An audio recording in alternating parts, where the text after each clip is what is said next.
bueno, los puntos de anclaje cambian. Es decir, ya la bacteria, ella solita, defiende en su íntimo, lo más íntimo que es ese ribosoma, ya se defiende de esa streptomicina cambiando los puntos de anclaje. Con lo cual, cuando llega la streptomicina, aunque haya entrado dentro de la célula, ya no tiene el lugar donde agarrarse al ribosoma para cambiarle ese código de orden de aminoácidos al que nos referíamos antes, que es básico para todos y cada uno de las células de nuestro organismo, y también, por supuesto, para las células patógenas, para las células enemigo, para las bacterias, los agentes infectantes, los agentes patógenos. Bueno, pues de momento cambia el tema. Pero es que cuidado, una vez que ya han alterado su estructura a nivel de ribosoma, habíamos quedado que el ribosoma era el que producía la lectura de los aminoácidos.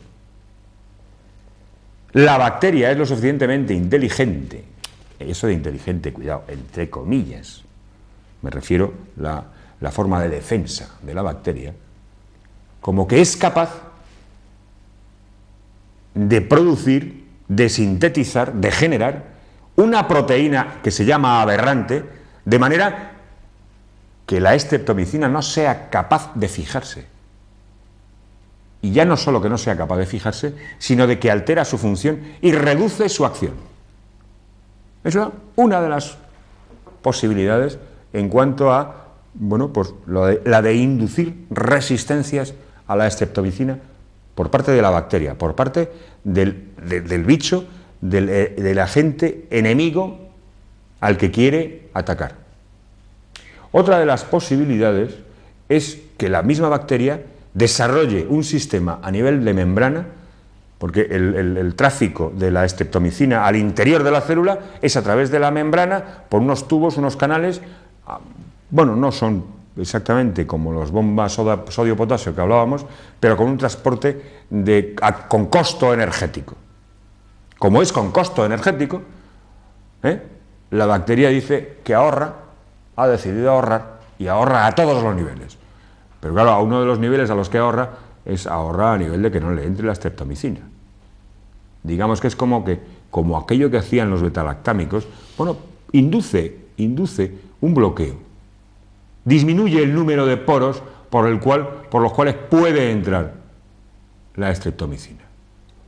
Este es, bueno, un mecanismo, pero un mecanismo que se ha desarrollado y que está súper desarrollado en las bacterias, en las cepas resistentes hospitalarias, que son las más duras, además de vencer aquello que hablábamos de que hay, cada quirófano tiene su regalito de una cepa bacteriana resistente a todo. De hecho, ya se sabe, lo saben todo el personal de ese quirófano, ya conoce de ese problema, ya conoce de la existencia de esa cepa resistente. Y otro tercer mecanismo por el cual se desarrollan las bacterias resistencias a la streptomicina es por un sistema enzimático, quizás el más importante, porque desarrollan un sistema enzimático que inhabilita, que bloquea, que inutiliza al fármaco, que inutiliza a la streptomicina. Este abanico de tres posibilidades de inducir resistencias, las bacterias frente a la streptomicina, hemos visto, hablábamos en el programa anterior de otro sistema, que además a lo mejor era único, pero fíjense que ya en este estadio en el que hemos visto que si aquel desarrollo de resistencias hacia los betalactámicos era, digamos, un solo apartado, cuando estamos ya en la segunda fase, en esta fase, en la que porque se han generado resistencias, no nos queda más remedio que administrar streptomicina o sus derivados, cuidado, o su familia, kanamicina, todas las que hay, tobramicina, tal y cual. Pero fíjense que también, si es potente, también esa potencia es en B, es en negativo. Cuando desarrolla sus resistencias, las desarrolla en tratamientos prolongados y en el mismo tratamiento. De hecho, una de las pautas para establecer el tratamiento con este tipo de fármacos, con la streptomicina, se recomienda las dosis únicas espaciadas, intermitentes. ¿Por qué? Porque desarrollan este tipo de resistencias. Y una vez que ya tenemos instaurada la resistencia, tendremos ya que empezar con combinaciones antibióticas.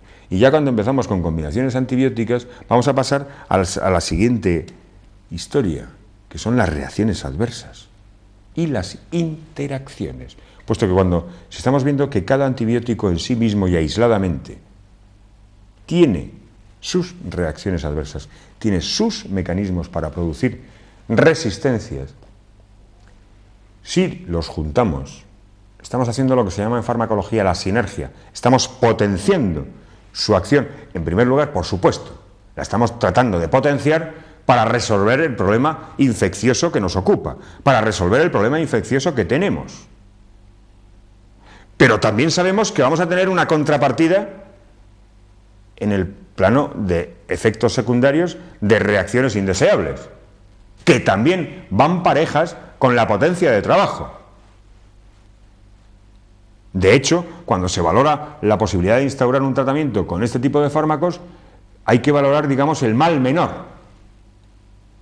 Ya partimos de la base de que se va a hacer daño, partimos de la base de que vamos a tener unas reacciones adversas concretas y vamos tratando de obviar el mal menor, porque, por ejemplo, este es un fármaco que atraviesa perfectamente la barrera placentaria.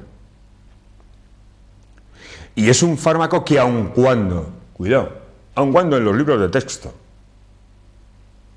dice que, bueno, que todavía no se ha demostrado la capacidad teratogénica, hoy concretamente he estado persiguiendo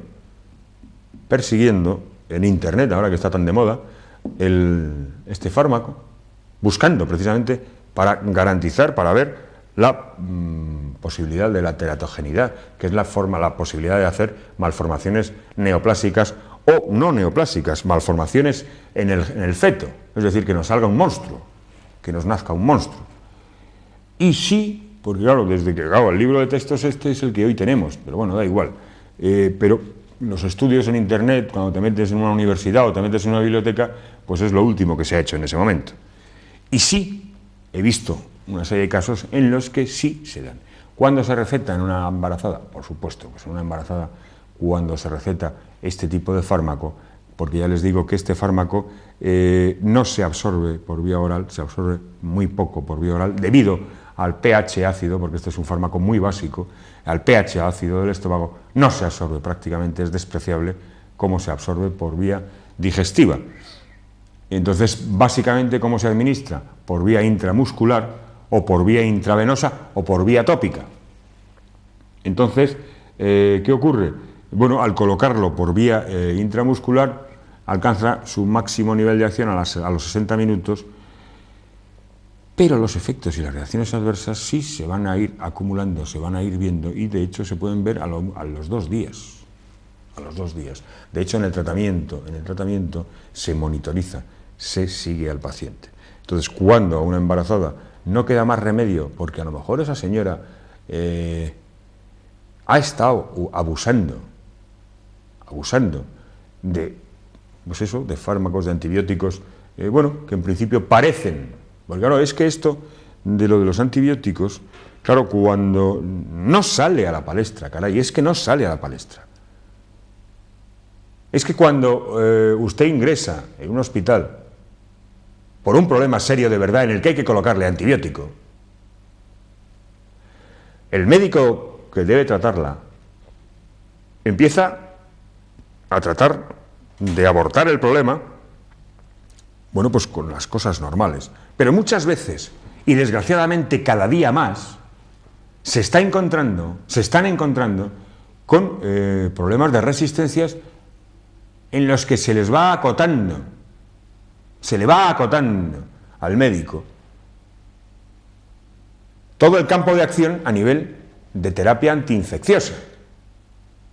Y en el caso concreto de una embarazada, cuando hoy tenemos un abanico inmenso, que se podría utilizar bien, si se utiliza bien, por supuesto, pero si le han ido acotando y solamente le dejan esto, aun cuando él no lo va a utilizar de una manera unitaria, pero cuidado, aunque lo utilice en combinación con un clavulónico y con un betalactámico, y esto en menos condición, en menos concentración, esto en una embarazada pasa directamente al feto. Y en el feto me lo va a dejar sordo, eso de momento. Le va a producir unos problemas de riñón serios y va a tener problemas a nivel de placa neuromuscular. Incluso puede llegar a desarrollar problemas de reacciones anafilácticas, ya en el mismo útero. Claro, ese riesgo no lo quiere nadie. Pero, claro, el riesgo, porque claro, luego es curioso, porque aquí hay que defender a todo el mundo y atacar a quien haya que atacar, pero claro, aquí no nos libramos ninguno. Pero claro, es curioso cuando, en algún caso, bueno, es que entró, estaba embarazada, tenía 4 o 5 meses de embarazo y nada, tenía un catarrito, tenía fiebre, tenía no sé qué, una tontería lo que tenía. Eso lo dice el marido o lo dice el papá o la mamá. Y ingresa tal y cual y le colocan un suero, o vamos, un gotero, y se ha muerto. Y eso es lo único que sale en la prensa.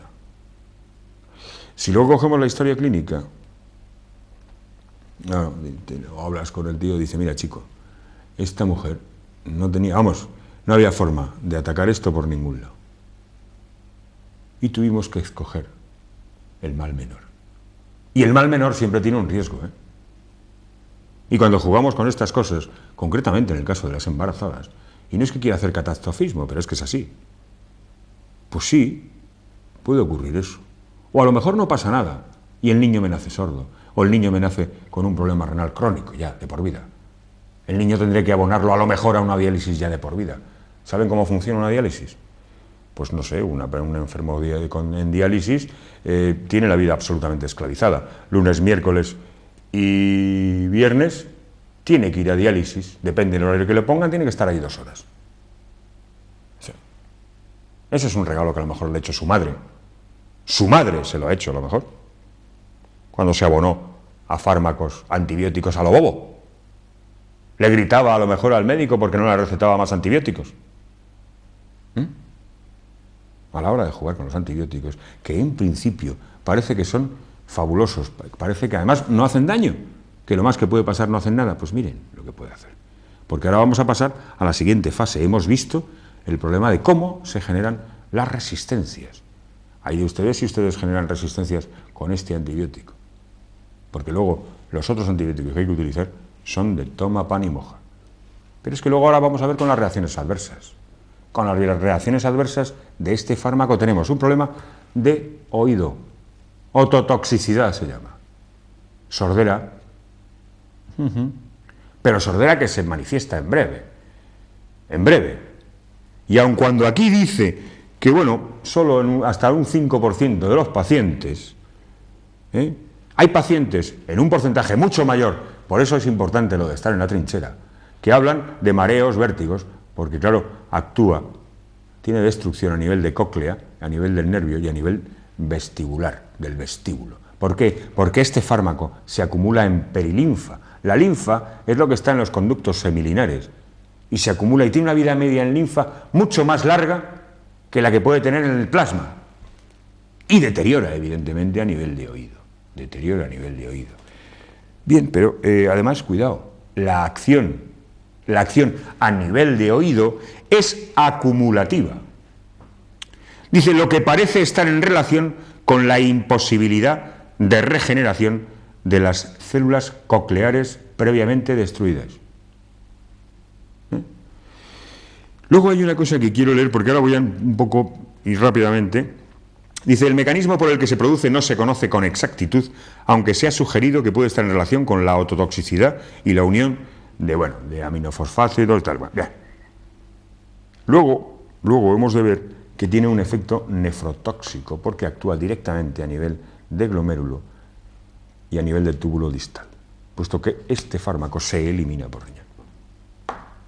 Ya no les digo nada en el caso de que tengamos un problema de insuficiencia renal, en el que la vida media del fármaco se multiplica, pues miren, de 2 a 3 horas que puede estar en plasma en una persona normal, a 50 a 100 horas en una persona con un problema de insuficiencia renal.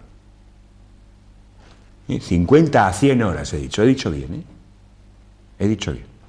Bien, efecto nefrotóxico. Produce un bloqueo a nivel del glomérulo. Y entonces aquí dice que no se conoce bien el mecanismo. Yo, perdónenme, pero he tenido que, digamos, ponerme, ahora que está tan de moda lo de los chips, con lo de los ordenadores, ponerme el chip de medicina natural y tratar de razonar esto un poquito. Si ustedes vieron el programa de Médico a Médico, en el que hablábamos de los triples recalentadores, del meridiano de triple recalentador, en el que veíamos que tenía una acción directa sobre el glomérulo, sobre la perfusión del glomérulo, independientemente que no tiene a otros niveles, pero concretamente en el caso que nos ocupa ahora mismo, nefrotoxicidad, glomérulo.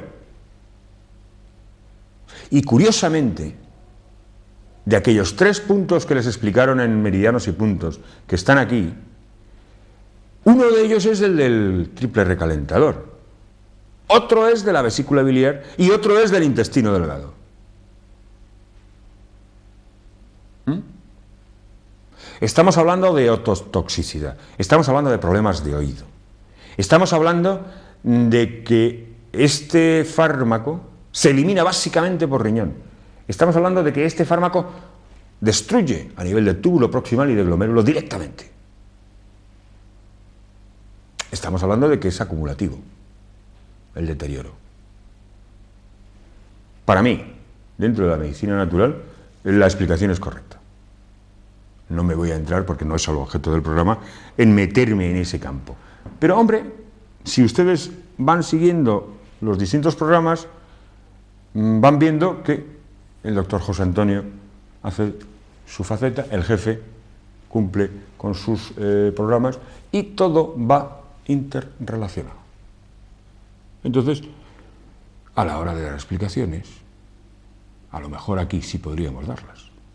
Yo solamente quiero apuntar eso. Por otro lado, y ya para terminar, porque estamos muy pillados de tiempo, se produce un bloqueo neuromuscular porque hay una interferencia a nivel de la terminación del nervio. El presináptico es el que tiene que mandar la acetilcolina para que el postsináptico, que es la continuación del otro nervio, para que se entere del impulso nervioso. Es un problema de... Bien, pues se produce ahí un secuestro de calcio y es el bloqueo. En este caso, los bloqueos se producen cuando las dosis son masivas, concretamente se dan en casos en los que se produce una infusión masiva fuerte por algún problema serio a nivel pleural, por un problema serio y que es urgentísimo por una sepsis. Entonces se coloca una sobredosis, una dosis muy importante por vía intravenosa y de golpe, y ahí es donde se producen esas cosas. Pues bien, la forma de inyección parenteral, por inyección intramuscular, por intravenosa, ya hemos visto el caso, y tópica. La tópica es con neomicina y además, básicamente se utiliza para la otitis. Qué curioso, qué curioso. Además, la neomicina es el más ototóxico y nefrotóxico de todos. Por eso no se puede dar ni por vía oral, ni por vía parenteral, ni por vía intravenosa. Y sin embargo, se lo colocan justo en una otitis, en el oído, la neomicina. Absurdo, absurdo. No se coloquen nunca neomicina en un oído. En fin, buenas tardes y hasta pronto.